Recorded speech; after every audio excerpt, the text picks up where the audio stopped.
It is emerging that when Migori Governor Okoth Obado was arrested yesterday at a city hotel, the arrest was successful because somebody sold him out.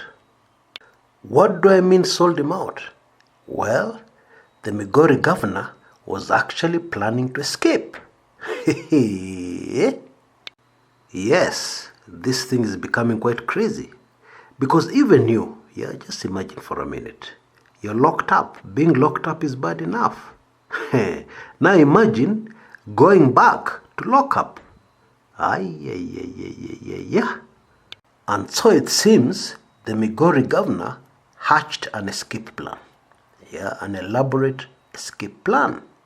But let us back up a little and tell this story right from the beginning. At 8 a.m. yesterday, the Migori governor arrived for the meeting the meeting with donors. In attendance was the Deputy President of the Republic of Kenya, William Samoei Ruto. And everything went just fine. However, shortly after the tea break, at about 11, three vehicles arrived outside the hotel. Actually, it was the Hilton Hotel, bang in the middle of the CBD in Nairobi. The mission of the officers in the three vehicles was to arrest Obado. And word must have gotten to the Migori governor. So what did he do? He organized for a taxi. And the hotel had no problem at all, going against the rules and allowing this taxi to come into the hotel, but instead of parking at the front, to go around and park inside the basement. Now, if you're familiar with the layout of this particular hotel, the basement exit cannot be seen from the front of the hotel, which is where the police had parked. And so shortly after lunch, at about 2 p.m., the governor sneaks out of the meeting and he heads straight to the basement where the taxi is waiting. Now, this is where it becomes clear that somebody sold him out on his escape plan. His plan to escape arrest, escape the police. What exactly happened? Well, the police burst into the meeting room, and they looked around and could not see the governor. It is simple logic that had they been given this information by a fellow officer, that fellow officer would have given them more information, like exactly where Obado was. And so the police were pointed in the direction that he had gone, and they asked around, and it led them to the basement. No Kenyan, no matter how ignorant, can miss Okoth Obado. Everybody knows him. He's very famous, or shall I say infamous. And so the police arrive at the basement just on time because the taxi is leaving with Bwana Obado inside. So they order the taxi to stop and they order the governor out of the taxi and they arrest him and lead him away to DCI, the Directorate of Criminal Investigations. Wah. This is just getting too much, if I can put it like that. And obviously, this is a sign that these arrests, because now we can call them arrests, are getting to the governor. Now, it is not clear where the governor was headed. Perhaps he was going to organize himself, and then present himself to the police later. Or maybe he was not. It's difficult to tell. And we will probably never know for sure. Now, some interesting new facts have emerged about the said guns recovered at the governor's residences. 5 in Nairobi at his Lavington house and 3 in Migori. Now, I remember in my video yesterday, I talked about safes. Because by law, guns are supposed to be locked up, secured. Now, according to police sources, these guns were found hidden under mattresses. And that is not all. There's much more. The explanation the police are getting about the guns will just blow your mind and may suggest that Governor Okoth Obado is in very serious problems in connection to these guns. Now, the police have been told that some of those guns belong to bodyguards. Yeah, the bodyguards of Okoth Obado. The immediate question is, what are those guns doing, away from those bodyguards? Because those bodyguards are supposed to have those firearms on them all the time. And they will not serve their purpose, if they're hidden under a mattress in the governor's bedroom. Investigators have also been told one of the guns belongs to, wait for this one, Caspar Lobiero. Now, you remember Caspar Lobiero is an aide of the governor. One of the very first people to be arrested.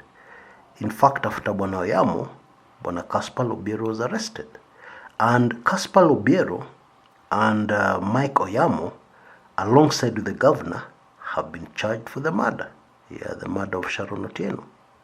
Now, apparently, when Caspar Lobiero was arrested, the gun was taken to the governor's house for safekeeping. You will remember, Caspar Lobiero was arrested before the governor was arrested. But the most shocking explanation of all, is that one of the guns was actually recovered from a criminal. Somebody tried to break into one of the governor's houses. That person was arrested by his bodyguards, and then the gun was snatched away from the said criminal and kept in the governor's house. How does that work? With all due respect to the governor's house is not a police station. And it is common sense when you recover firearms from criminals. I don't know how, because if a criminal has a gun, even if you're 2 or 3 and you have a gun, there should be something like a shootout before you finally recover the gun. Anyway, the normal procedure is to take that particular criminal to a police station, and alongside the criminal, the gun he had in his possession, and then it becomes a police matter. But in this case, if this story is to be believed, the gun was snatched away from the criminal and kept in the governor's house. It is not clear what happened to the criminal. I'm telling you, these stories are just amazing. And even if this story is true, it puts the governor into a lot of trouble. If you snatch firearms from a criminal and keep in your house, and you don't say anything about it, and then the police later find it in your house, you can imagine what kind of trouble you're in. Because how do you explain the presence of that gun inside your house? And to make matters worse, it belonged to a criminal, meaning that the gun has a history. Maybe it killed somebody somewhere in another burglary. Maybe it wounded people. Gosh. And as I mentioned yesterday, all these weapons have been taken for ballistics, tests, to see if they can be matched or linked to various crimes that have happened within the country. Now, it is said that the governor has a license to possess a firearm. So what that means is that the 7 other firearms found in his houses cannot be accounted for, because it's extremely difficult to legally defend the reasons given so far for those firearms being found in the house. And even if you can, there's still the problem of how they are being kept. They were definitely not secured. They were not in a safe, as is required by law. Now, we know that in the past, the government has planted guns on people to fix them. There is the hilarious story that I've told on this channel before. In the late 60s or early 70s, when the late Jaramogi Oginga Odinga, father to Raila, woke up in the middle of the night at his Bondo home. And when he went outside, he found security officers burying guns inside his shamba. I kid you not. And Jaramogi famously asked them, "What are you doing?"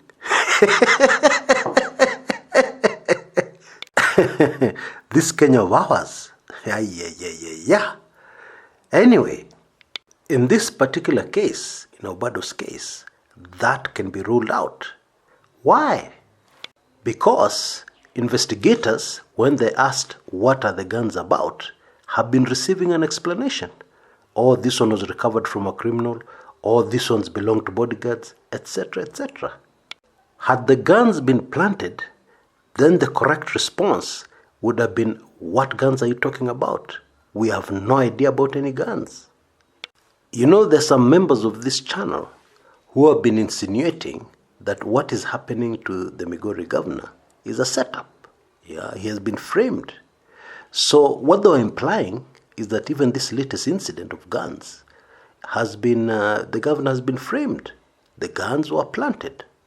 However, Bwana Okoth Obado ruled out that possibility by responding to the questions of investigators by explaining the reason why the guns were present, confirming that he was aware that the guns were inside his houses.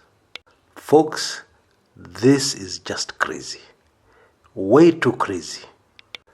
In conclusion, the big question now is, even as investigations continue, even as the police wait to charge the Migori governor with yet another criminal charge, will he be released on bail? That, my friends, is the 10 million shilling question. Why do I say 10 million? Already you know the governor is out on a cash bail of 5 million. And so, will it be another 5 million or perhaps less? Or will the governor this time be completely denied bail? That is the big question. And remember, it will not help the governor's case, as far as getting bail is concerned. It will not help his case that when police arrested him this time, he was inside a taxi, trying to get away. I'm human, and even me now, I'm starting to feel for the governor. You can shoot me, but I'm also starting to feel for the governor. Until next time, this is Chris Kumekucha.